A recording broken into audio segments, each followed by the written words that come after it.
my research in human rights violations are fundamentally looking at the way information about the religious other or the political other is conveyed, because that's where I see the source. It's not only Islamic, what we call the minority Shia or minority Ahmadiyya or Sufi or anybody else. I think we are talking also about non-Muslim minorities and their rights and how they are, perceived. And my research is in the textbooks that are used in the school system to teach religion in the Islamic world. And I have now textbooks from Kuwait, from Saudi Arabia, from Indonesia, Pakistan, Tanzania, Kenya. I've selected different textbooks, but these are the textbooks that are used to teach Islamic studies, Ma'arif Islami, teaching Islamic studies in the schools. And my interest was and remains very much focused on the way the other is represented in the textbook. And my interest is more generated by the modern situation in which there are, in almost all Muslim societies are multi-faith in some sense. There are minorities within the larger majorities. There are also minorities within the minorities themselves. So we have Ismaili Shias and we have Ithna Ashariya, 12 Shias. So we have different groups. And what are they teaching their children? I mentioned in my comment that the Algerian delegation at MIT, these are women, by the way, who are peace wagers. They are the ones who are involved into de-radicalization program.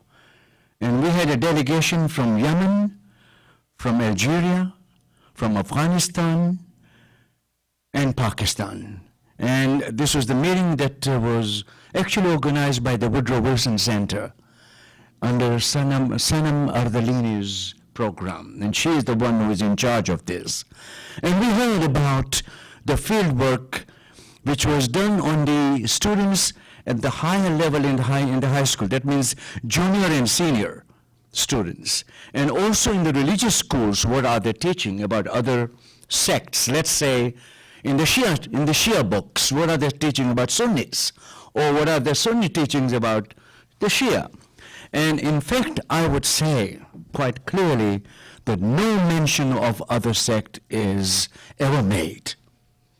So you are looking at the books printed in Egypt that are being used in the schools from the very elementary, middle, and high school. And there's no mention of Shia. Everything is supposed to be one. There is a kind of a uniformity that is being claimed. There's all of them believe in the same type of religion. And in other words, there is a state religion being projected in the textbooks published by the Ministry of Education. Now, this is also true in Iran, that there is no mention of the Sunnis.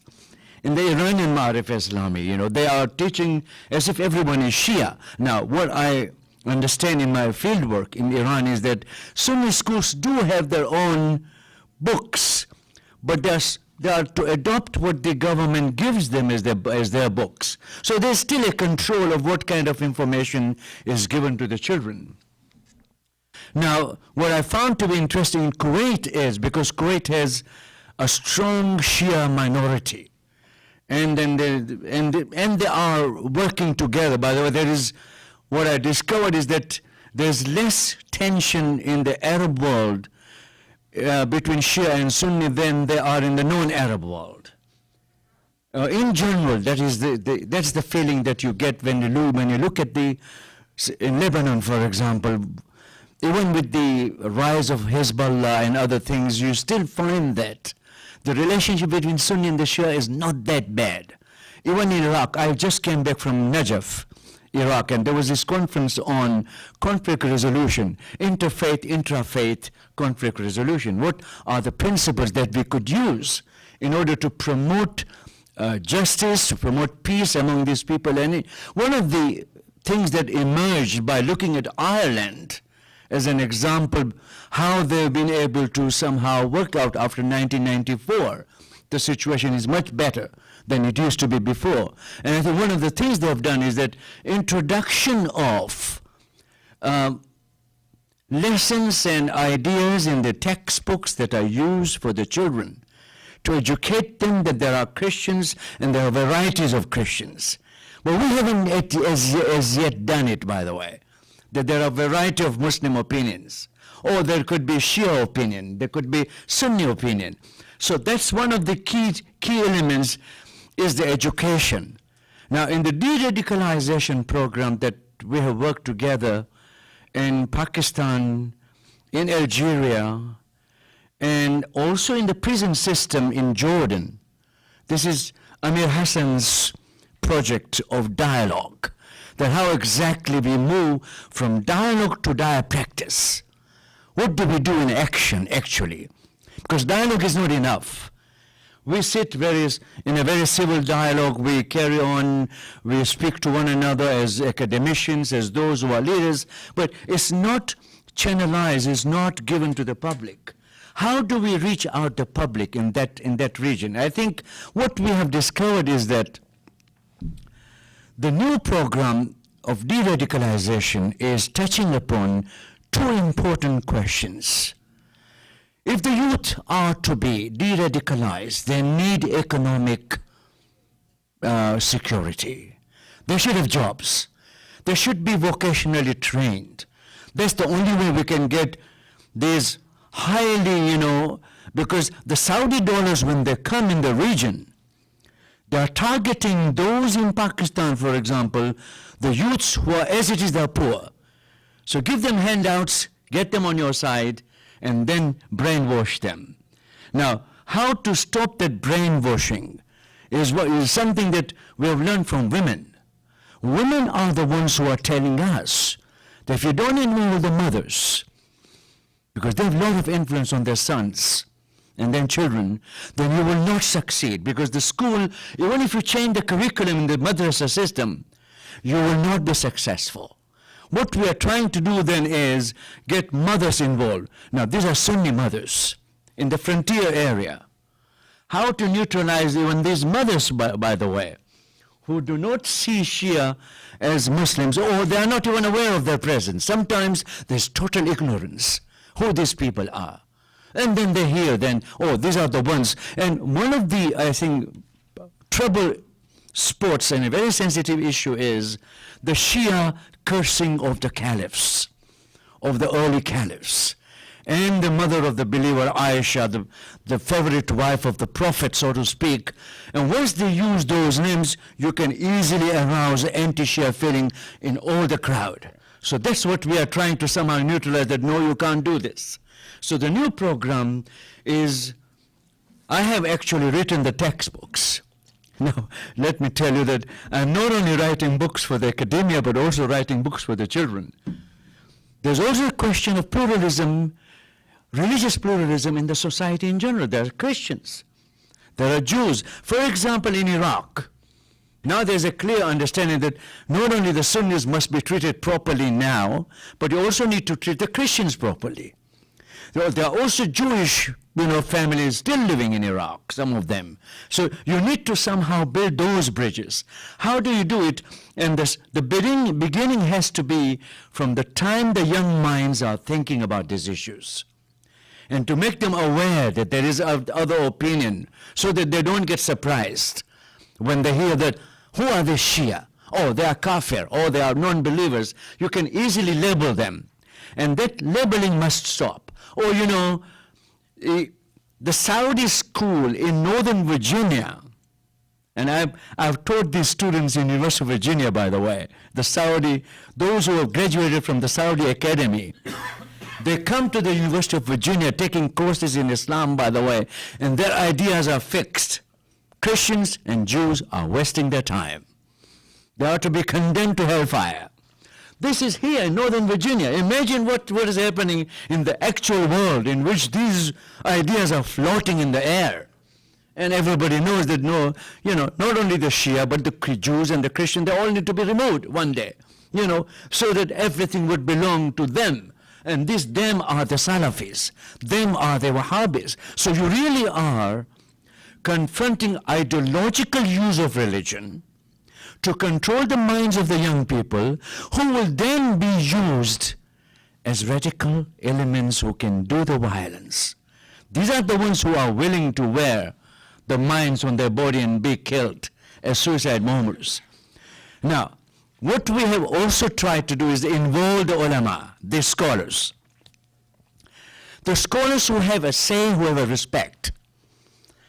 And these scholars are now giving the opinions, they are giving the fatwa, which neutralize the earlier fatwa of the Saudi informed Islam or the Wahhabi and Salafi informed Islam. This new fatwas are looking at the people of the book as also respectable. What we are increasing is the empathy, the element of respect that is needed. In other words, we are taking concrete steps to rewrite some of the books where we have influence.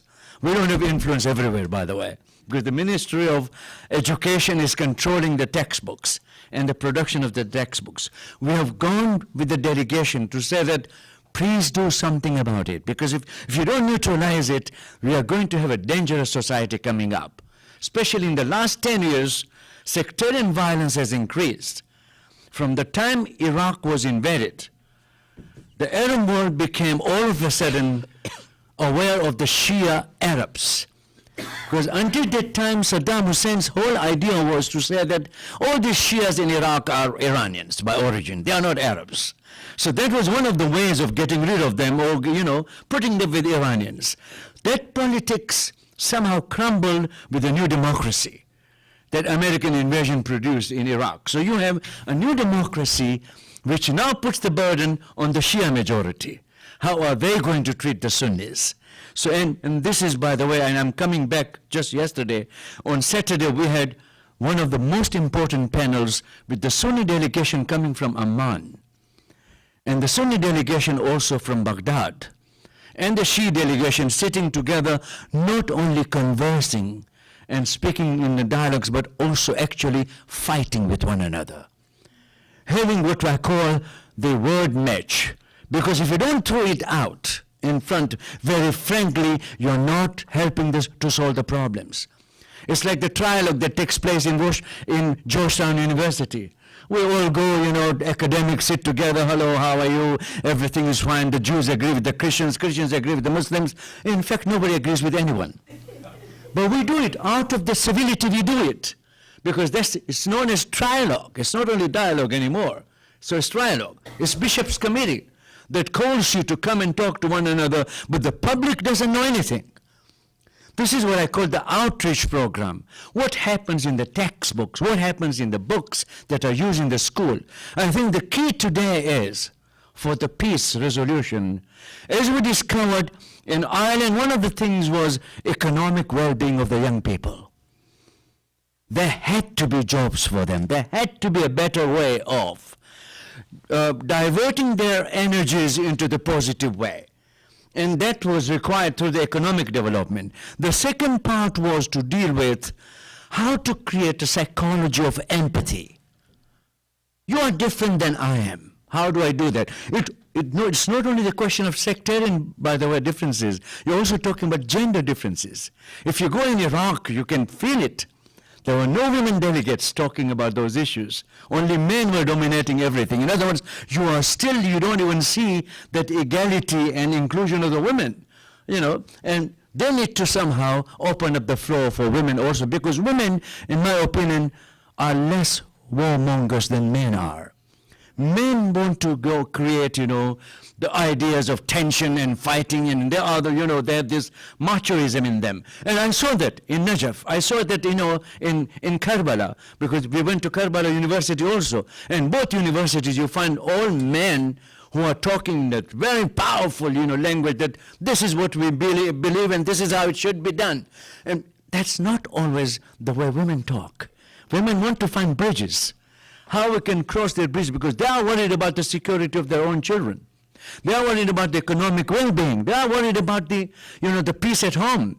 In fact, in the Iranian research that we did with the Women for Peace, peace wedgers, we found out that it was the women who were providing the stability in the society, telling their sons and husbands not to go and demonstrate. We don't want you to be in trouble. We don't want you to be in the prison. We want security at home. We want stability at home. Now, when you bring that at the larger picture of human rights violations, violation against women, violation against citizens who are not part of the majority. So now Iraq has the problem of what we call inclusion of the Sunnis in the administration.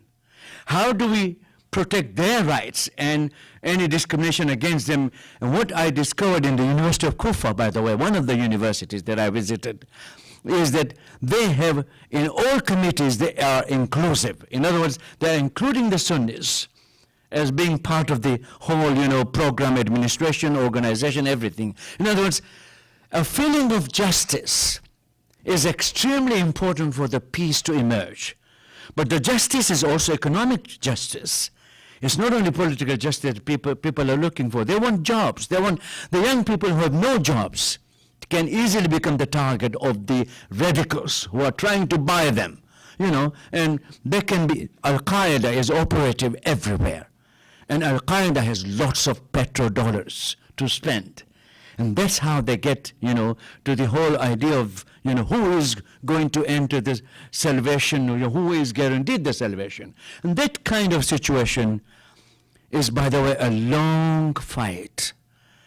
Governments are not interested in promoting the rights. It's the NGOs who are working very, very closely.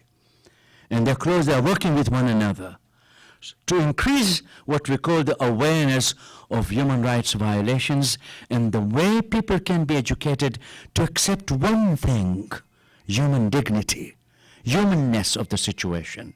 And the moment they are educated in that, my function has been to search for Islamic sources, because I want the traditionalists to be in my camp. If I estrange the traditionalists, they have their own audience, which can actually ruin everything that we do on this side. So we need to somehow build a partnership between university and traditional madrasa. How to build that partnership in order for us to work together for the new type of education that is needed in the field. I will stop here because there's so many questions that you can ask and probe me. Thank you very much for listening. Thank you, Dr. Sajdina. Now I'd like to move on to our final guest speaker, Mrs. Lisa Curtis. Mrs. Curtis is a senior research fellow at the Heritage Foundation's Asian Studies Center, where she analyzes America's economic, security, and political relationships with India, Afghanistan, Pakistan, and other nations of South Asia as a senior research fellow. So I'll just hand it over to Lisa. Okay. Thank you very much, Zara and Shia Rights Watch, as well as American University for hosting this event. It's an extremely timely event, and I recognized how timely it was right before I left my desk to come here today, when I realized that there has been just today a major attack outside the Iranian consulate in Peshawar, Pakistan, and this is directly related to the Sunni Shia sectarian tensions in that country. So I think not only Pakistan is dealing with this, but so many countries in the region, in the Middle East. And so I just hail the organizers for putting this together, and I'm honored to be a part of it. So I'm going to talk about rising religious extremism in Pakistan and its impact on the Shia community. So sectarian violence is nothing new in Pakistan. It's been around at least since the 1980s. It's claimed tens of thousands of lives in Pakistan. And what we see is after 4 military dictatorships and several periods of ineffective civilian rule, religious intolerance and support for militancy has been increasing in Pakistan. and the Pakistan Army's support for militancy as an instrument in its foreign policy with Afghanistan and India has contributed to this eroding religious intolerance. Certainly, former Pakistani military dictator General Zia-ul-Haq helped fuel the sectarianism when he sought to Islamicize Pakistan during his rule in the 1980s. He made policies and laws that sought to move Pakistan toward an orthodox version of Sunni Islam similar to Wahhabism in Saudi Arabia. So it was Zia-ul-Haq's passage in 1980 of wealth and farming tax laws that conflicted with Shia law that led to the birth of what was called the TNFJ, or the Movement for Enforcement of Shia Law. But in recent years, most of the attacks against Pakistani Shia have been carried out by the Lashkar-e-Jhangvi, which is a Sunni militant organization that succeeded the Sepah-e-Sahaba. It receives inspiration and support from al-Qaeda. And in fact, the U.S. recently added Lashkar-e-Jhangvi chief Malik Ishaq to its list of most wanted terrorists.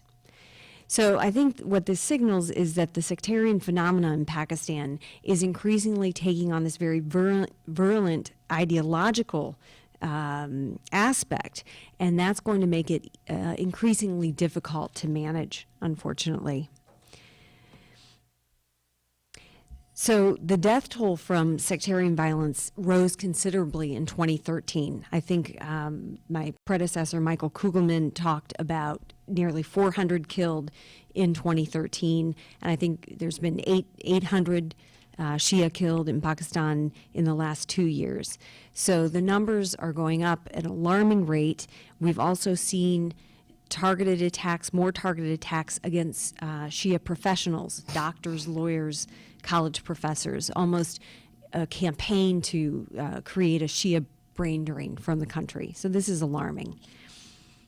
So in talking about this Sunni Shia sectarian problem in Pakistan, we have to address the Saudi-Iranian competition that's been playing out for the last 30 years in the country. Saudi Arabia has provided crucial funding for Pakistani religious schools, madrasas, that train the Taliban and other Deobandi groups. Some of the WikiLeaks cables that were released a couple of years ago reported U.S. assessments that most of the funding for Pakistan-based terrorist groups did come from Saudi Arabia, Saudi private funders. Now, Saudi concerned with growing Iranian influence in the Gulf and the potential for the establishment of a Shia crescent stretching from Syria and Lebanon motivates the Saudi government to support some of these Sunni extremist groups in Pakistan. So the issue of the Saudi funding came up in the previous panel, if you were here, and I have just a slightly different response to the question. The question was, can the U.S. do anything about the Saudi funding going to these madrasas that are teaching this very narrow interpretation of Islam that is contributing to the targeting of the Shia population? And I would say, yes, the U.S. does have a role to play. We do have a relationship with the Saudi government. It's in our interest for stability in Pakistan that you not have these sectarian battles going on. It's a human rights issue, obviously. Meanwhile, these madrasas are turning out the types of groups that are also targeting U.S. citizens and everyone that doesn't believe in their very narrow interpretation. So I do think that the U.S. does have a role to play in trying to convince the Saudis to do something about those funding connections, and that we absolutely have to have that on our agenda. And I also think, even though Pakistan and Saudi Arabia have obviously a very close relationship and ties, they don't revolve around this funding that's coming into the madrasa. So it's still possible for Pakistan and Saudi Arabia to have a strong relationship, but still doing something about that funding connection, because it's ripping apart Pakistani society, frankly, as we just saw a few hours ago in Peshawar. So Pakistan and Iran have a cordial relationship, but can get very tense, particularly over the issue of Afghanistan as well as the sectarian issue. And in recent years, Tehran has accused Pakistan of providing sanctuary to members of Jandala. This is an Iranian Sunni Baluch terrorist group. There have been some incidents of cross-border firing between Iran and Pakistan on the Sistan-Baluchistan border. And in 2008, Jandala kidnapped 16 Iranian paramilitary forces and eventually executed all of them. And just 2.5 weeks ago, Sunni militants abducted 5 Iranian border guards along the Baluchistan border on the Iran side, but they're now believed to be holding the kidnappers are holding the guard somewhere in Pakistan. And this is, raising tensions between the two countries. Now, my understanding is they met over the weekend. They established a joint commission to look into trying to resolve the kidnap situation as well as the border incidents. But these are issues that continue to percolate. I want to talk a little bit about the Hazara community in Baluchistan because they have been targeted more than any other Shia population in Pakistan. I think at least 50% of the killings that occurred in 2013 were against Shia in Quetta, the Hazara community in Quetta. There have been several horrendous attacks. One of the worst was in September 2012 when a bus carrying Hazara passengers was stopped by armed assailants. They identified the Hazara men, took them off the bus, and basically shot them point-blank range one by one.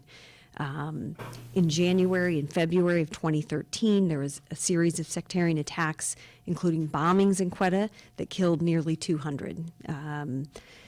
And the latest attack on the Hazara community occurred on January 21st on a Shia pilgrims bus in Mastung outside Quetta. So these are very alarming incidents that are happening. These kinds of things. I lived in Pakistan in the mid-'90s. I was a diplomat there, and this kind of thing was not happening, at least not to this degree back then. So things are certainly getting worse. And what we're seeing is the Hazara are trying to flee Quetta. They're maybe trying to go to Karachi, or they're even trying to leave the country. They're trying to go to Australia or Indonesia and claim political asylum. And the Hazara are vulnerable not only because they're Shia, but also because they're ethnically distinct. Local government officials in Baluchistan have revealed privately that state policy toward the Hazara in the area has changed since 2001, since the U.S. and NATO operations against the Taliban in Afghanistan. One official privately admitted that Hazaras are kept away from sensitive administrative posts, both in the armed forces and the civil bureaucracy, as they are suspected of being pro-Iran or pro-Northern Alliance, merely because they speak Farsi and are Shia. Now, the other area that is facing problems is in Khyber Pakhtunkhwa and the tribal areas along the border with Afghanistan because of increasing Taliban influence there. There's just a plethora of Sunni militant groups in this region. So we've seen in Dera Ishmael Khan, which is borders the tribal areas, several hundred Shiites have been killed. In the Kuram agency of the tribal areas, there's been killings since 2007, resulting in hundreds of deaths of Shia. And just last August, gunmen forced 19 Shia passengers off a bus in Mansehra district inside KPK and shot them at point-blank range. So these are the areas where the situation is the most acute for the Shia. So let me talk about what Pakistan needs to do, or maybe how the international community might be able to help in addressing this growing problem. And let me just say, I'm a little less sanguine. I appreciated Michael Krugerman talked about some of the young activists who are speaking out and trying to change things and speaking out in support of the Shia and unity there. And I think this is extremely important. But at the same time, I think I'm just a little less sanguine about the future unless we see the Pakistani state change some of its policies and get more proactive in cracking down on the Sunni extremist groups. What we see now is turning a blind eye, not arresting and prosecuting those who are involved in the killings. But I think what's most important, and I don't want to repeat what my predecessor said, but education. And I think this program was aptly named, that the key here is education. Pakistan government has to prioritize this issue of educating its youth. And this is doubly important because what you see in Pakistan is a youth bulge, where it's becoming increasingly important to focus on increasing the large numbers of youth that are coming into the population, are going to be looking for jobs, may not be able to find jobs. And I think that, foreign donors can certainly support such an initiative, but they cannot lead the way. The Pakistan government itself has to decide that this is a priority. And the real engine for a lot of this hate material and this narrow-minded viewpoint that's being espoused is happening at this network of radical madrasas. And so reforming the curriculum of these madrasas is going to be essential. A lot of these madrasas are financed by some of the Islamist parties, such as the Jamaat-ul-Islam, JUI, and, as I mentioned earlier, with Saudi money. And so this is going to be critical to deal with that issue. And in this regard, I'd like to raise the very good work of what a U.S.-based NGO is doing called the International Center for Religion and Diplomacy. And I understand at the break, Dr. Aziz mentioned he's on the board of this wonderful NGO.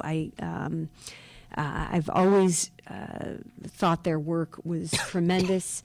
They're relatively new. I think probably maybe 12, 14 years old.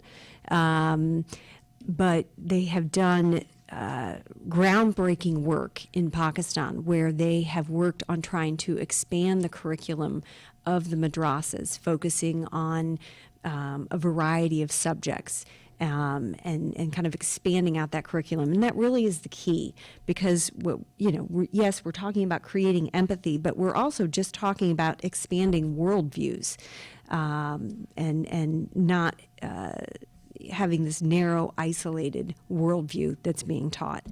So I just wanted to talk about the work of ICRD, because it, as Dr. Sachedina said, it's going to be the NGO community that's going to have to lead the way. Yes, the U.S. government can support, they can highlight, maybe fund in some circumstances these efforts, but it's going to be the NGO community leading the way. Let me just end my remarks by looking at what I think is going to be very damaging for the sectarian framework in Pakistan, and that's the Nawaz Sharif's government's efforts to talk to the Tehreek-e-Taliban Pakistan, the TTP.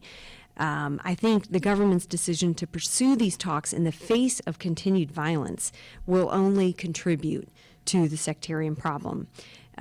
What we've seen is Nawaz Sharif and his brother Shahbaz Sharif have been known for trying to make deals with terrorist groups, particularly in the Punjab when Shahbaz Sharif was chief minister there, and these just don't work. They only end up giving these extremist groups more breadth to operate. So even if they temporarily halt attacks, because we haven't seen as many attacks in the Punjab in the last 5 years, and the speculation is that's because there was deals made.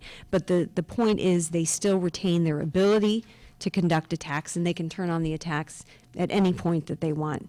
So I think, the government's willingness to negotiate with the TTP while the attacks continue is simply seen as weakness by most Pakistanis. And in particular, we've seen the Shia community speaking out against these talks because they realize that it's, the minority communities that will lose out.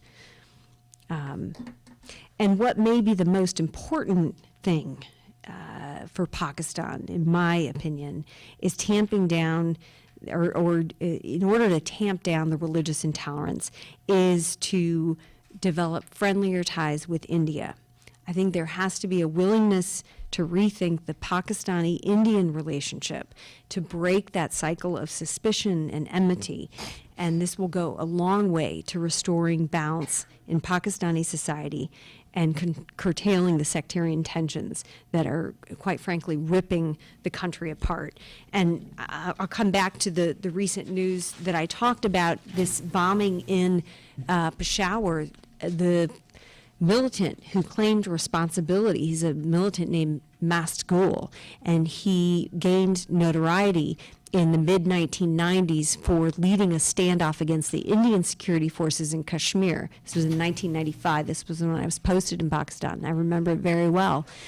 When he escaped, he was able to escape, and he went back to Pakistan. He was essentially given a hero's welcome for keeping the Indian security forces at bay. But now we see him involved in this attack, which is harming Pakistani society. It's going to harm the relationship between Pakistan and Iran. So it's clearly there is a backlash to some of these policies that Pakistan has pursued in the past. And it's only by changing those policies that I think we're going to be able to move forward. And I know I just said I was going to finish, but one last thing. There was a very good editorial in the New York Times yesterday that is very apropos to what we're discussing. It's by a friend, Haider Ali Hussein Mullik. We actually did a paper together about 5 years ago on rising intolerance in Pakistan and what to do. And he just happened to have a piece yesterday, and he's talking about the Pakistani Taliban, and the title of the piece is "Pakistan Mustn't Surrender." And he says, in the last decade, the Pakistani Taliban and associated groups have terrified much of Pakistan. They have killed more than 18,000 civilians, including more than 2,000 Shiites, and 5,500 police officers and soldiers. And then he goes on to say, much of the problem can be laid at the feet of Pakistan's leaders. For decades, with government acquiescence, Pakistan's military and its intelligence agency have used radical Islamist groups to foment insurgencies in Afghanistan and Kashmir. So I think he said it better than I could say it. And I'll just stop right there. Thank you for your attention. Thank you very much. Going to open the floor to questions. If anyone has, I'll take you and then Dr. Said. I guess I'm trying to understand where some of the speakers were coming from when they were saying that the government's responsibility to counteract the terrorist groups in Pakistan and the terrorist activity. From my understanding, and correct me if I'm wrong, that the government is a largely Shia government in Pakistan. Benazir Bhutto, who was assassinated in like some kind of car bomb or something, was a Shia, and her husband, who was the prime minister of the country, was a Shia. So from my understanding of the situation is that even though the government is sympathetic to the Shia cause in Pakistan, they don't seem to have the power to do anything because the madrasas are not controlled by them. They're controlled by terrorist groups, and they're getting funding from Saudi Arabia, which you mentioned earlier. My other thing is that when you were saying that the U.S. does have a role to play in using its ties with Saudi Arabia to counteract its funding to Pakistan or Pakistani terrorist groups, do you think it would also be effective for countries that are largely Shia, like Iran and Iraq, to adopt more U.S.-friendly policies so that, or sell oil cheaper to the U.S. so that it could loosen its economic ties with Saudi Arabia, since Saudi Arabia does have a larger record for funding terrorist groups? First, on Pakistan, yes, you're right. Bhutto was a Shia. She was, of course, assassinated in December 2007 by terrorists. It looks like the Tehrik-i-Taliban Pakistan, with cooperation from Al-Qaeda, was probably involved in that assassination. And then her husband, Zardari, ruled the country. Now, the mixed record there in terms of, what he was able to get done for the economy and things like that. But when you look at the things that he espoused in terms of countering the extremist agenda, he said all the right things. Now, was he able to effect the kind of changes necessary or able to do anything that perhaps the military might not have supported? That's another question. But so I think you're right. At the government level, there are Shia in the government positions. But when it comes to sort of the overall policies of Pakistan, particularly the military and the intelligence agencies, and what they have seen as their core security concerns, it has been in, countering India, and they've found it, the way to do that, building up these militant groups that have been able to sort of bleed India by 1,000 cuts, if you want to put it that way. And then the Taliban, of course. So they may not like everything about the militant groups, or even the Taliban for that matter, but at the same time, they have supported what they consider their core strategic interest, and so they've been willing to put up with some of these sectarian attacks and killings that have occurred. They've sort of made that choice. And what I'm saying is you can't support some extremist groups and try to fight others and expect to get ahead of the game. Eventually you're going to get behind the 8 ball, and the country's going to just continue to unravel. So that's the point that I was trying to make. And on your other point, about the Saudi funding, again, it's private Saudis that are providing this money, but the government probably could be doing more. We could probably be raising the issue more and working more with the Saudis to stop that funding.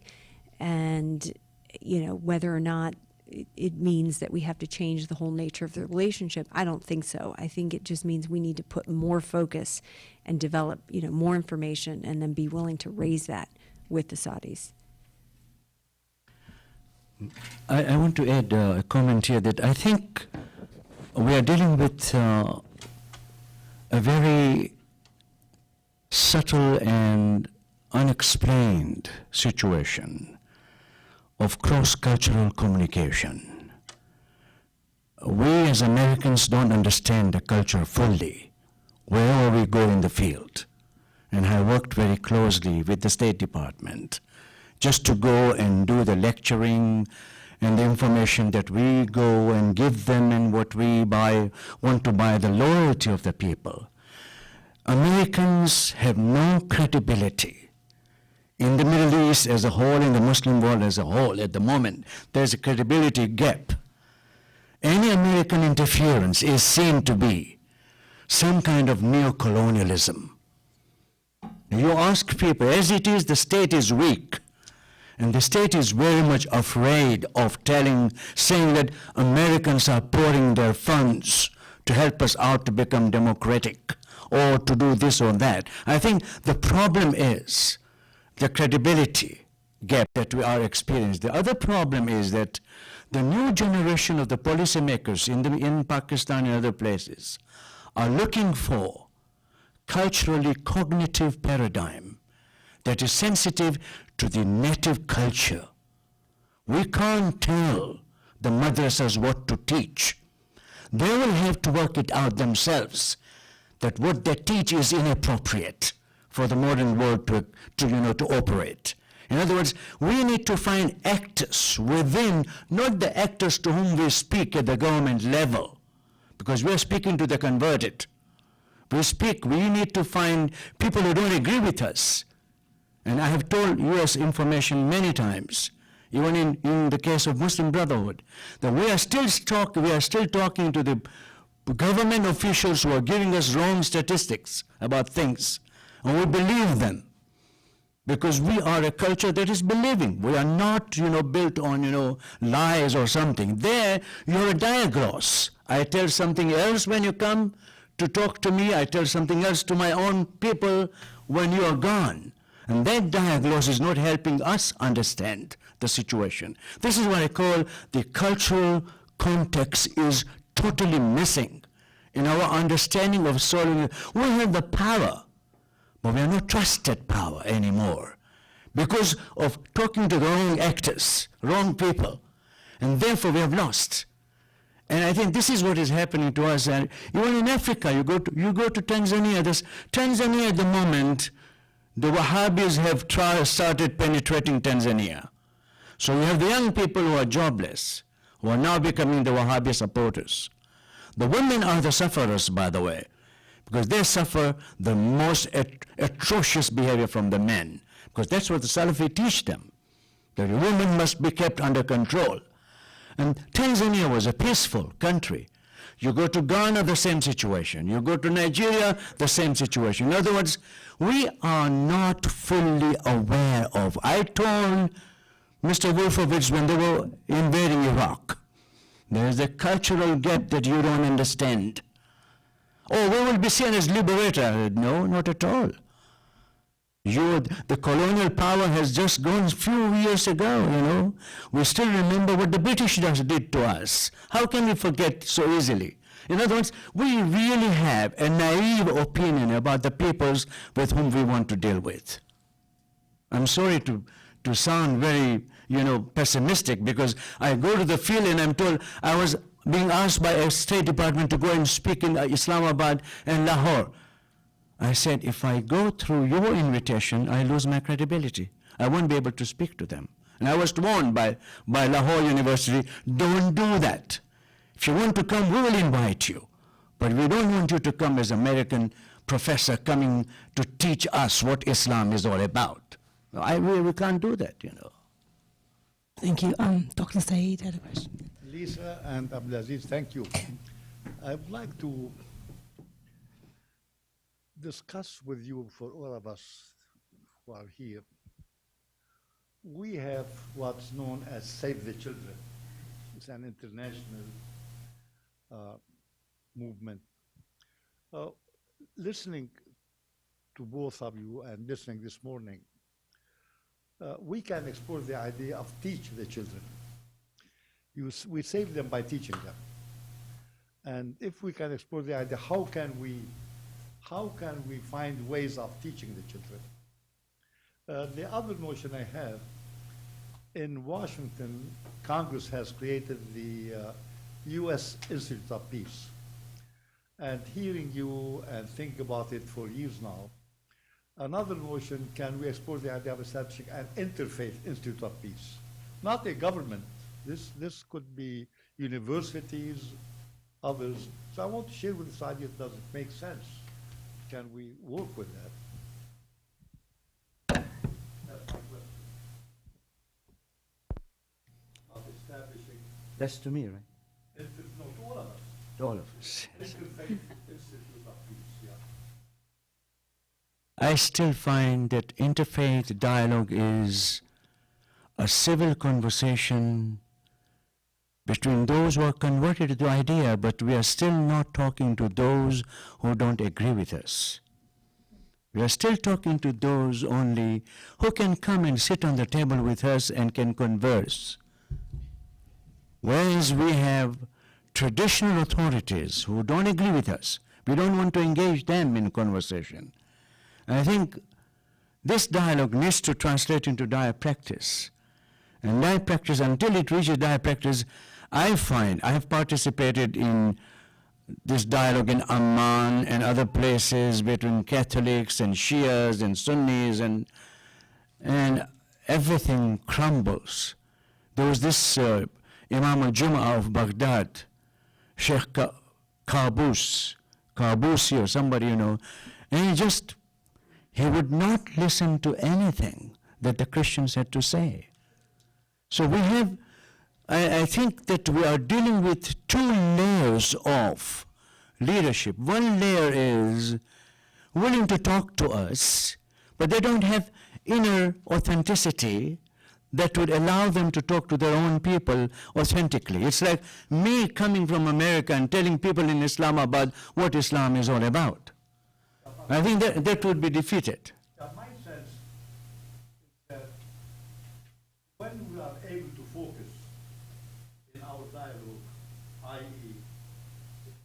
Muslims, Christians, Jews, and others. What does your faith bring to bear on the problem of poverty and discuss from our view? What does your faith bring to bear on the issue of violence? What does your faith tell us about environment? It's come that when we can do with that, we may be able to engage on steps. This is what I call dire practice. That's what I call dire practice. We need to show how we can control this violence, whether it is against women, against the minorities, against anyone. And how can we fight together the whole question of poverty?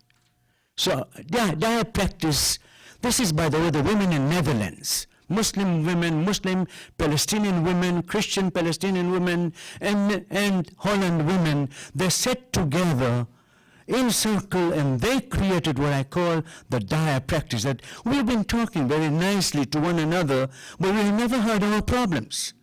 Why don't we talk about our problems so that we can fight the problems and remove them as sources of contention, as sources of, dissonance among ourselves? This is what I call dire practice. And this also calls for universal morality, which is the underpinning, the foundation of human rights. If we can train, if we can teach our people, then there's human dignity that really surpasses religious identity, it surpasses all other identities. There's human dignity. A woman has a dignity, a man has a dignity. That's a universal language that can be built on dire practice. Dialogue hasn't done it. If We haven't been able to conquer that. Yeah, I think the best thing the U.S. can do is just, stand up for those values of democracy and human rights and liberty, and when needed. And, if there is a major attack, the U.S. has to speak out against that. So I just look at the hundreds of millions of dollars the U.S. has spent on education in Pakistan. And it really has not been able to make a big difference.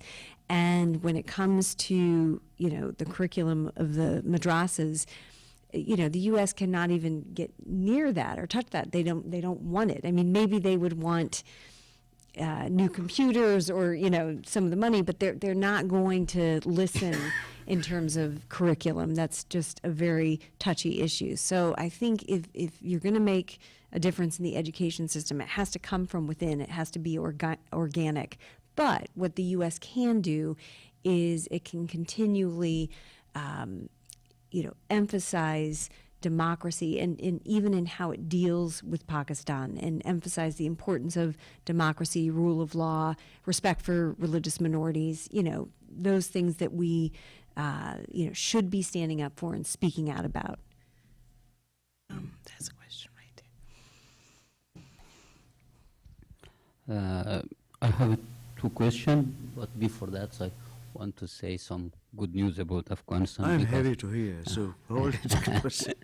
I have two questions, but before that, I want to say one good news about Afghanistan education in regard to what you were saying.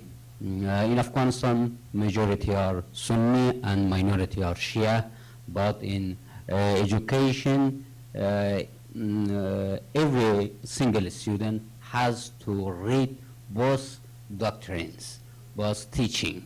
In a sheet of book, one page is Shia idea and concept and Sharia and fiqh, and other page is Sunni ones. So it's not same with some other country. However, I have two questions. What about first about the content of madrasas or a school of Islamic teaching in Pakistan? We talked about their depends on the money of Saudi, and this is the reason that they become more radical. But I don't know, is it a way to separate them from Saudi in the ideology and bring them back to their sources and origin, because they, as Lisa said, they are originated from Deobandi, India, and in the Sharia or fiqh, they are completely different from Saudi. They are Hanafi, and Saudi are Hanbali, and in theology, they are completely different that, from Saudi. They are Maturidi, and Saudi are Wahhabi, or scripturalism or textualism. Is there any way to separate them from this situation and bring them back to their original source? Because they say this is our faith.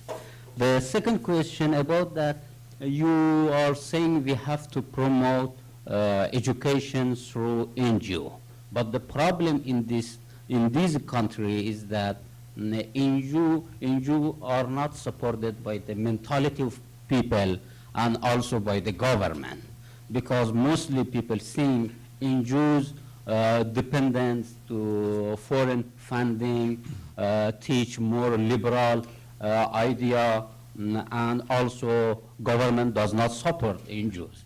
So what is the solution? What is the practical way for that? Thank you. You want to comment, Lisa? I had one brief comment. I like your idea where you're going with separating, the Deobandi from the Wahhabi, similar but different in some fundamental ways, and the culture, South Asian culture versus the Arabic culture. But I would just say that so the a coalition of Islamist political parties came to power in KPK in the Northwest Province. It was then the Northwest Frontier Province in 2002. And at first, the policies that they pursued were, fairly hardline in terms of implementing Sharia, and on the cultural side, banning music on transportation, on buses, and movie posters and some other things. But as time went on, they moderated some of their positions in terms of not calling for expulsion of U.S. forces out of the country and things of that nature. So, it's not always predictable how these parties react once they're in positions of power. It's not, you can't straight line it. But what I can say is, to your point, is I think the more they're involved in the politics of the country, the more they will come back naturally to those roots, and they won't be able to import the outside ideologies, because they're going to be forced to respond to the constituents and the people in their regions and in their language.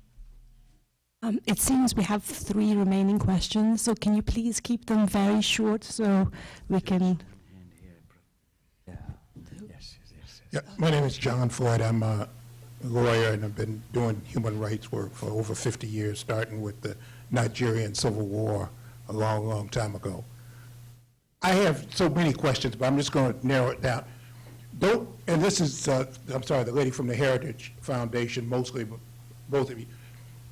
Isn't it correct that one of the problems that the United States has with trying to deal, particularly in the Middle East and also in Africa, that we have lost our credibility because of Guantanamo Bay, what goes on there, what has gone on with the NSA tapes, and just a series of things that really have undermined our credibility when we talk about what we stand for? Well, we have contradicted what we stand for, it appears to me. And I'd like for you to respond to that. That would be the question. But I think you've touched upon a very sensitive issue in our foreign policy. And it has been in shambles in some ways, because we say something and we do something different. Not only that, sometimes our foreign policy is dictated not only by our national interests, but also by what would please our very close allies in the region. So we many times close our eyes to human rights violations, if it is Saudi Arabia being reported, or if it is Israel that is being reported, but we don't say anything. We won't even point a finger at them. And this kind of, even ordinary people, and I must tell you that what I find quite enlightening is that in the Middle East, even a greengrocer is more politically aware than our rednecks here. They don't even know anything about politics, our rednecks. But people there are genuinely interested in how is America. You ask your baker is asking you questions and you are surprised that nobody in 7-Eleven would ever ask you that question, But they want to know. They want to know what's happening in the world. Oh, you're coming from America. What's happening? What does Obama say about us? In other words, there's a lot of political awareness, and people want to know things. And therefore, you see, as much as you try to build bridges, I was in Iran as a visiting professor in 2005. Whole year I was there. Whenever I would defend America, Mr. Bush would say something, everything would go in there. I said, oh my God. I tried to build this. I tried to say that Americans are good. They really mean what they say. And then Bush would say, oh, axis of evil. Iran, North Korea, I don't know. So everything, crumbles. In other words, we really sometimes are... Look at British, by the way. Look at their colonial history. And we look so naive in front of the British, who know how to rule the world, even now they do, by the way. Middle East is in their hands. France, Middle East in their hands. And look at we are pouring so much money. We're giving them so much aid to get democracy going, to get human rights protected. And we haven't produced the results, because we don't have the same kind of maturity. I go to the State Department, I'm consulted quite often, and it's a dissenting voice. So they don't invite me anymore, of course, But I think sometimes, if I can just add here, I think sometimes there is confusion about what is wanted or needed, because what I hear a lot is, President Obama's initial speech in Egypt, reaching out, talking about democracy promotion, but then all of a sudden, there wasn't much done on this front, and people were worried, and they were like, oh, well, maybe Bush's idea of promoting democracy in the region wasn't so bad. Obviously not Iraq, That's right. But at least still, Connie Rice had spelled out a program for promoting democracy, supporting democratic movements, but then you had a lot of equivocation when President Obama first came into office. One, he was trying to delineate himself from President Bush, and, he had probably good reasons for doing that. But at the same time, I think people in the region then became worried and thought, oh, well, if the U.S. doesn't stand up for democracy in our regions, who's going to? So I think there's a little bit of not wanting the U.S. influence, but wanting the U.S. influence. And it's never quite the right way. But hopefully, through some kind of trial and error, something good will come out of the U.S. efforts, because I think you raised a lot of different issues, but it's a little bit of apples and oranges, because the NSA tapes is more about surveillance of Americans, whereas Gitmo's about detention of foreign detainees. So you're kind of mixing different issues here, and we could talk all day about levels of anti-American sentiment, believe me. But if we want to have a productive discussion, I think we need to talk about process. What can we really do to promote democracy and human rights in these countries while being culturally sensitive, not stepping on toes. And, I know, I was part of the U.S. government. I haven't been for 7 years, but I realize, mistakes have been made. But at the same time, it's really easy to just continue to criticize the U.S. when there have been, there are people relying on the U.S. in these countries. And some of these protesters, that they still do look to the U.S. for support when they're trying to go up against authoritarian regimes. Okay, I'm going to I take... just wanted last comment before. I was getting in a taxi from Najaf to go to Baghdad, and they told me, don't say you're American. I said, what? I thought I'm not supposed to say I'm Russian or something, you know. America, after all, they saved you, you know. They overthrew this dictator, and you're forgetting that. Said, no, don't say it, your life is in danger. Change, I don't know why. This is... I'm really sorry, I'm just going to have to Paradox, you take the two final questions. I'm sorry, I have to stop there, and please keep them brief.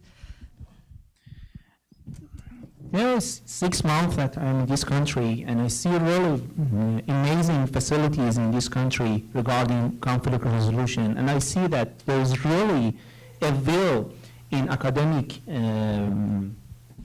atmospheres of this country to solve the problem between Shia and Sunni people and this kind of, I can say, conflict between those people. But my question is that how do you want to make a way for youth in those countries, Pakistan or other Middle East countries, for example, to have access to these think tanks in Washington, in this country, and to use these facilities to build their ways toward a better future? We know that education is really an expensive thing in the United States, and it is almost very difficult, if not impossible, for so many young scholars and students in those countries which are mostly living in So poverty. sorry to cut you short. Can you finish your question, please? Because we have to take one more question. So they can't have access to education in this country. Yes, Saudi Arabia is giving money to its own students to come here and finish with a PhD and go back, but nothing will change, when they are receiving the money from their own governments and countries. So what are the plans in, I can say, your institutes or your university to just make a way for youth to have access to education in this country? Well, I would just say to expand the Fulbright programs. I think the Fulbright program is a great way to have exchange and allow people opportunities for studying. And I know in Pakistan they have expanded that program. So, you look at what works and then you probably put your resources there. And like I was saying before, these U.S. aid programs trying to target the education system in Pakistan just simply have not worked. But you see Lisa, the we Fulbright really have programs. to wrap up now. Just like one final comment. And Comment is more, well, Dr.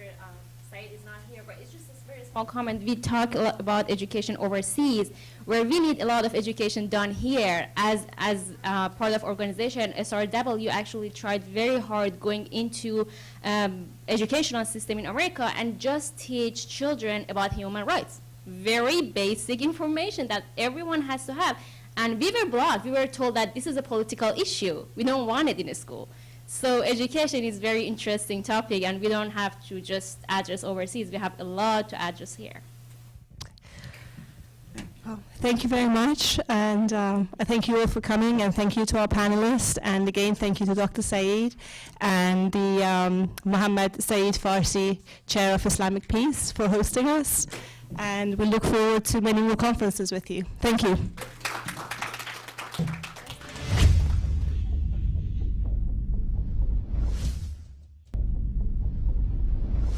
Okay, Mr. Kumar, a few questions for you about the event. What do you think about the event, and should there be more events focusing on the idea of Shias? This is the first time I spoke at an event on Shia abuses. So it's good, and we would appreciate more events so people can analyze the root causes and how to deal with it. Okay. Should the universities in this area invest on researchers done about Shia? That it all depending on the funds. So it's if they can, that will be welcome. Yeah, generally speaking, about the minority rights. Yeah. Correct. And have you done research on the particular idea of Shia? If you could elaborate on the Shia that are being done.